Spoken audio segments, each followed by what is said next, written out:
when, if it's not now, when is it? It's not going to be, is it going to be next year? Are you going to be better next year? I mean, I didn't see this one coming.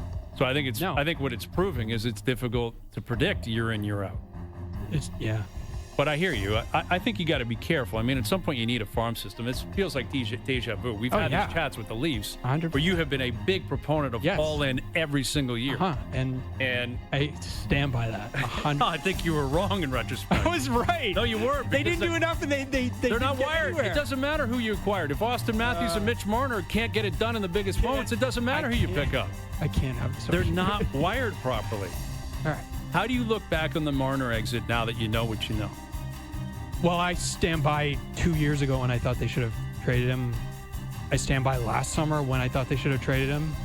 Like, it was. What about his I wrote about this at the time. Like, it was like after last season, not this past season. I wrote my something at the end where you could see the entire season something isn't right. He doesn't look happy here, and they didn't do anything. And it's like, yeah, but he was going to stop it anyway. How do you know? Because I think it became very clear that he blocked the Rantanen deal. Yeah, but clearly. that was because it was in the middle of the season. He's a pregnant wife at home. Like, you were putting. I understand that. If You're not wrong. If you had forced a, he was going to Vegas and only Vegas. Maybe. I don't think there's any questioning that. But let me ask you this: if you go back to last summer and you force, and like I remember writing this, thinking this, talking to people about this. If you had forced a confrontation and said, you know what, this is not working. We need 5 teams. And then, like, maybe you can figure something out. Maybe those teams don't give you anything you want. I don't know, but it's not like Nicholas Waugh is like a great consolation prize. Like, he's fine. Like, he helps. they were in a bind. But if you had forced something last summer, maybe history plays out differently. I have no idea. Like, who knows? But they didn't. They thought the downside, I guess, was not worth it. Like, they figured, like, if we go to those teams, we have a list of teams, and they don't give us anything, and then, like, we've already asked them for the teams, and now we're not going to like. But by not kind of kicking the hornet's nest, like, the hornet just kind of hung around, and then stung them in the end. And anyway, so it's like, you know what I mean? Yeah, I am curious. I'd love to get an answer on what Shanahan and Treliving actually knew this time last year. Like, did they know he was out? Because now you're hearing stories. I don't know how true they are, but everyone's known. Everyone knew Marner was going to Vegas. Like, if they knew that, then that is significant malpractice. If they knew this guy is out of here and you let him play it out without making him uncomfortable. Should have known. If I could see that he was out, how did they not? And honestly, I actually think they did see it. No, it's not like they knew. They knew all this. Like, they knew it wasn't working. He wasn't happy here, and like,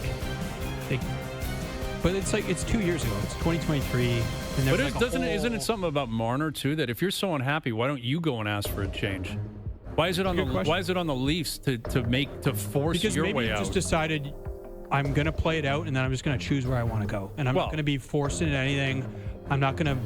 Which is what he ultimately did. I still get to play here. And, like, maybe at that point he's not sure. Like, maybe he's like, maybe it looks to me as someone, like, who is there with the team every day, but, like, not behind the scenes. I see them an hour a day. Mm-hmm. Maybe part of him is, like, 40% of him is like, you know what, maybe it can still work here. Maybe we can have a great playoff run. I can be awesome.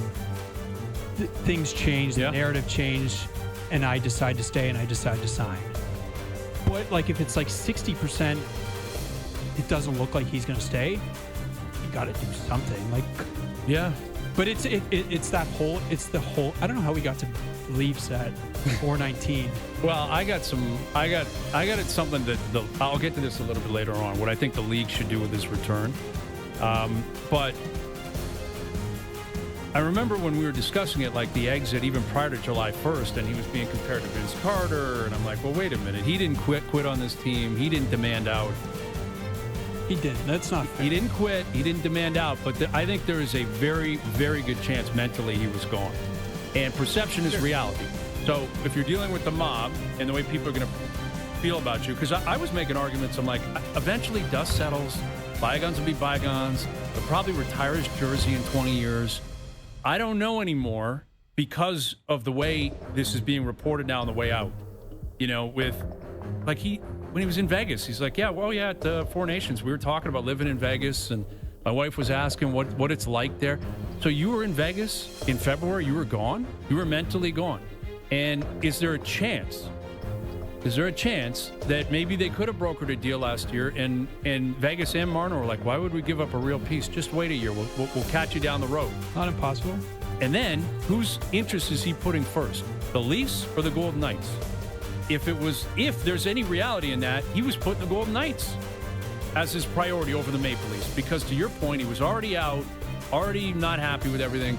And, I don't think there's a chance he was vindictive enough to say, I'm playing this out and leaving to leave you guys in my dust.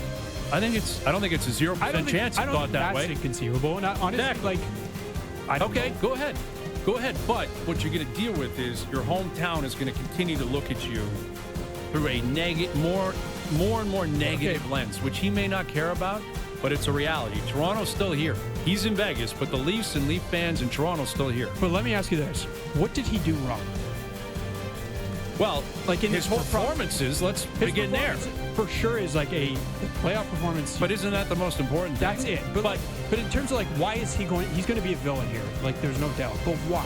Like, what did he do that was wrong? Like, well, the contract negotiation, clearly. I mean, we don't have to dig up the whole thing. There's this. But you don't have to negotiate a contract. Like, he was under no obligation to negotiate a contract. Right. Why? But you're talking about fans here, and again, you're talking about why they would feel the way they would feel. There's two separate conversations, because I've had this argument before with Johnny and even Owen, those guys. Players, it's their life, it's their business. Mm-hmm. Like, I'm not naive enough to say that, you got to, like, I get it. I totally understand why they're like, this is my life. I want to get money. I want to get paid. I'm offering up a service. Like, I understand that. But if that's your stance, this is like you're asking what the fans are thinking, trying to justify where they're at. They don't think of it as a business. It is a fantasy for them. Fair. It is a large. You're living out the dream of millions and millions and millions of people in Toronto and fans throughout the world who are not going to look at it through that objective lens. They're going to look at it emotionally. And I think a lot of Leaf fans looked at it and said, "You're a local guy. You should know better." And I think whether it was true or not, again, perception becomes reality. The perception was never with Mitch. He said he loved being a Leaf, but he didn't act that way. Like, he didn't. You don't think so? Well, I mean, the negotiation's a perfect example, Jonas. You know how easy it would have been for him to pull up Matthew Nyes? Look what Nyes did. That kid grew up in Arizona. He's like, I want this done before July 1st. Let's get it done. Let's get something fair. And I just want to be able to. How is it different? That's the original sin. But that's a significant 2019. One. He's 22, I think, 23 at that point. It's still his. It's still his. Sure. Yeah. I mean, Nyes, his legacy. Matthew Nyes, a kid from Arizona, said, I want to be a Leaf. Let's get it done. Yeah. The kid from Toronto said, I'm not showing up until you pay me exactly what I demand. Fair. That's not like if you're asking for fans are going to say, wait a minute, are you serious, dude? Like, what are you doing here? I thought you were a Leaf fan. Yeah. Thought you'd know better. Look how good you guys are. You got a chance to win here. Yeah. So that's how it starts. Then you tag on playoff performances that were simply abysmal in the biggest moments. Not alone. Yep. And I always have to qualify that. Not only him, I get it. There's other guys. But we're talking about Mitch, and he's the one that's left. That's how you deal with what you're dealing with now. Yeah. It's not hard to figure out. No, it's not. And I don't think the fans are being so crazy and lunatics up there. What a stupid, wild market. Totally reasonable for people, and not everyone feels that way. No. There's a lot of people from here that are really damaged by the fact that he left. Wanted him here. Wanted him to stay. Well, I think part of that, if like you want to split that into two, it's like looking at the team now, and it's like this team is worse. Like, do you think the Boston Red Sox are worse without Rafael Devers? That's not. Why is it? Why? Did they not just run off 10 in a row? Telling me the Leafs are better without Marner? I'm not sure. Look at their team. They might be. It's not on paper on July 14th. Jonas, is not when you play hockey.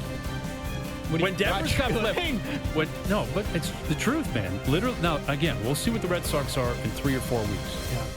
But they just ran off 10 in a row. When Devers got traded, I thought, and all of it, they stink now. You just got rid of your best bat. They're going to fall off. The team collectively is in a better position. I'm not predicting that will happen.